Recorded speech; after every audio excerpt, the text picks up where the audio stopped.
Who are you voting for this election? I'm voting for Jo Jorgensen. Who is that? She's the presidential nominee for the Libertarian Party. What is a libertarian? A libertarian is someone that believes that government is necessary, but that it should be as small as possible. But isn't our government already pretty small? No, not really. Why do you say that?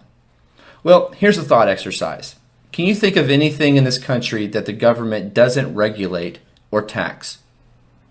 No, I suppose I can't. Exactly. It wasn't supposed to be that way. Imagine that there was a prism that was larger on one side than it was on the other.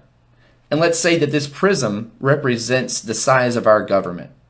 The larger side of the prism represents larger government, and the smaller side of the prism represents smaller government. Are you with me so far? Yeah, I am. Our Constitution pretty much guaranteed that our government would remain relatively small. As time has gone on, however, we've developed two major political parties, the Democrats and the Republicans.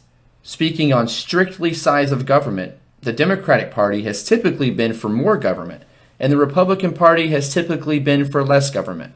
Sure, the Democrats want more government to provide for social programs and healthier policies, and the Republicans usually want to use less government so that they can uphold individual freedoms and advocate for capitalism. Right, but the problem is that these two parties are tethered together. This represents our American society. Right, so the parties aren't able to go one way or the other without the parties compromising. Absolutely.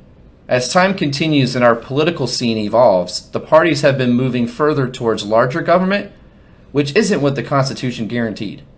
America is getting less and less away from freedom and closer to government control. Here's where the real problem comes in.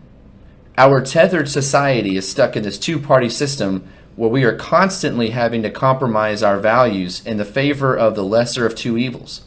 This creates a tribal mentality. So, kind of like how the Republicans didn't want to vote for Donald Trump in 2016, but they compromised their values just to keep Hillary out of office, and like how a lot of Democrats don't want to vote for Joe Biden now in 2020, but seem to be willing to compromise their values just to get Trump out of office. Yeah, it's a really bad situation. For decades, American society has been forced to sacrifice their personal values for the promise that something worse won't come. This has kept the parties extremely inconsistent and unaccountable. The good news to all of this is that a third party is growing called the Libertarian Party, and they have remained very consistent on their platform because they strictly hold themselves to the Constitution. They want smaller government interference, lower taxes, less incarceration of nonviolent offenders, and to bring our troops home. Yeah, that's all well and good, but why waste your vote when they won't win? Well, it's only a wasted vote if you think of your vote as something that needs to win. I think of my vote as something that needs to be heard. I have come to the belief that my vote is valuable and that it needs to be earned, not freely given to someone that forces me to compromise.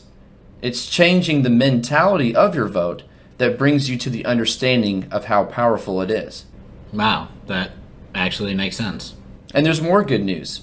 If enough people come to this realization and step off the tether of the two-party system, the tether actually breaks, and we are left with a freer voting system that encourages people to vote based on their convictions, not their fears.